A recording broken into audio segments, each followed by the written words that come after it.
With the recent attention on Jamaica's built heritage and its maintenance, namely Vale Royal, Jamaica National Heritage Trust is speaking to the importance of preserving our built history. And Lorna Bailey is here. She's the Director of Public Education, Public Relations and Communications at the JNHT. Good morning, Lorna. Welcome. Good morning, Delia. Morning. Thank you. Morning, Deborah. Okay. So I use the term built heritage for folks who are unfamiliar. What does that mean? Okay. For built heritage, first of all, you must understand what is heritage. Yes. Heritage is anything that survives 3 generations and more. So with built heritage, it is any structure or building, man-made structure, that has survived 3 or more generations. So and they must have be of architectural significance and historical value. So we're looking at like churches, houses, great houses, castles, forts, and so on.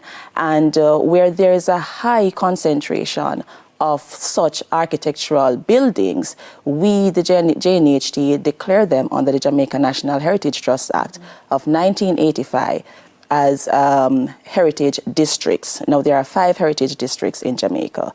There is Falmouth, Spanish Town, Port Royal, Titchfield, and Black River.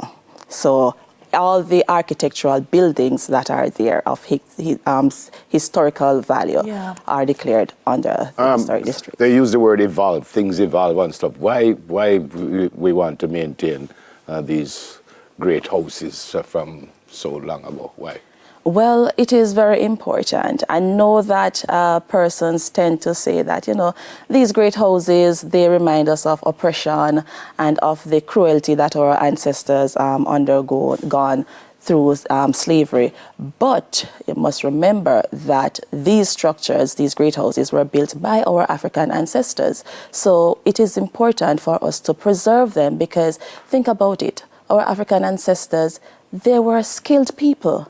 They were people with great intelligence, and their hard work, blood, sweat, all of that hard work went into building these structures.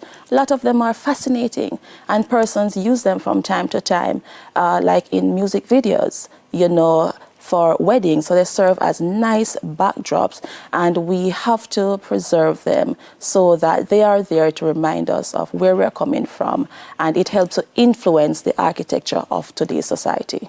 Let's talk a little bit about that preservation, because it's not easy to preserve a building when it's past a couple of centuries. Yes, that is true. What is the role of the JNHT in that kind of preservation, and where does funding come from to do something like that? Okay, well, we are a government entity. We are a statutory entity in the Ministry of Culture, Gender, Entertainment, and Sport. And the funding comes from government. And we play our part. First of all, these buildings that are declared, they are protected under the Jamaica National Heritage Trust Act, as I just said a while ago. So all of that... Sorry to jump in. Yes. When you say protected, what does that mean? Meaning that once they are declared, they would have gone through the processes of declaration. There's a declarations committee, which is a subcommittee of the Board of Trustees. So say, for instance, you have a property, Neville, and it has some significant value, whether the architecture is of a Georgian architecture and so on, and you want it to be declared, to be protected so that nobody can demolish it, then you would send in the application to the Jamaica National Heritage Trust. We carry out the research, the team that is there carry out the research and take it through the declaration process. Once it is declared, it is protected. Okay. You can't just demolish it like that. I want to follow up Neva's question, because if for example, I know that there are great houses that are privately owned. Yes. So what's the dynamic in a situation like that? Because if I privately own it and I'm earning income from it, is it still the expectation that the government is going to help to preserve it? No. Okay. The onus is on the private owner to preserve it. But if you want to do any modifications and so on, you come to us, the experts, and you consult with us, and we can guide you throughout that process. What about Vale Royal? Well, for Vale Royal, it is a declared site. It was declared last year. And I know it is a hot topic, but our Minister Olivia Babsy-Grange, she had asked for the experts to carry out an assessment and put a report together. So the team at the JNHT, they are now putting the report together to submit to her. I think we're looking at Vale Royal now, and it seems like some work is being done there. Do you guys have anything to do with that? Because you could look at the screen and you could see it. It seems like some work is being done there. But do you guys have anything to do with that yet or no? No. What we did, we carried out the assessment, and the work that is carried out there now, it is, I'm not quite sure as to Seems the like work. It's just the fun part there. Yes, right. I think that, yes, Yeah. yes. Mm-hmm. Yeah.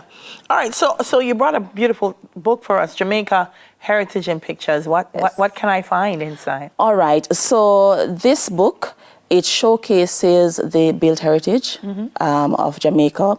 So you can find churches in their various heritage sites. It goes how far back? Well, it goes back to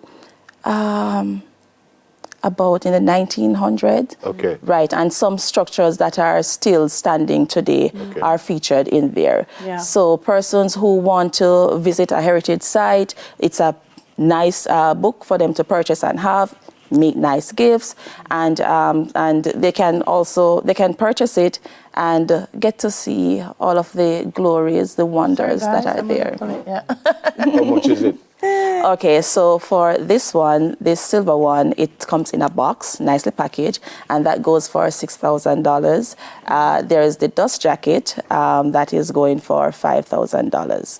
So if you are looking for somewhere to visit, if you want to learn more about the built heritage and the culture of Jamaica, you know, you can always purchase it. You can always come to the Jamaica National Heritage Trust, located at 79 Duke Street, or you can call us at 922-128-728 to get your copy of this book. Thanks for coming. Yes, thank you for having me. God bless you and your family. Yes. Director of Public Education, Public Relations and Communications at the JNHT, Lorna Bailey.